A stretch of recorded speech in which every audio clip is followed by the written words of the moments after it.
जन्म प्रमाणपत्रासंदर्भात महत्त्वाची बातमी। आता जन्म प्रमाणपत्रावर लवकरच आईचं माहेरचं नावही दिसेल।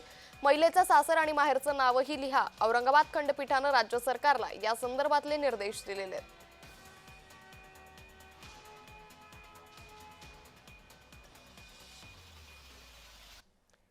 तर या संदर्भात न्यायालय नेमकं काय म्हणाले पाहूयात। न्यायालयात नेमकं काय घडलं तर एका तरुणीचा पासपोर्ट रद्द झाल्यानं याचिका दाखल करण्यात आली। आधार कार्डवर आईचं माहेरचं नाव आणि मुलीच्या अर्जात सासरचं नाव होतं। नावात तफावत असल्यानं पासपोर्ट अर्ज बाद करण्यात आला। याचिकेवर औरंगाबाद खंडपीठात सुनावणी झाली।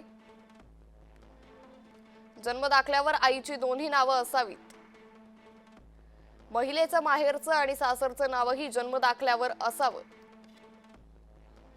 न्यायमूर्ती मनीष पितळे आणि न्यायमूर्ती वाय जी खोब्रागडे यांनी शासनाला निर्देश दिले।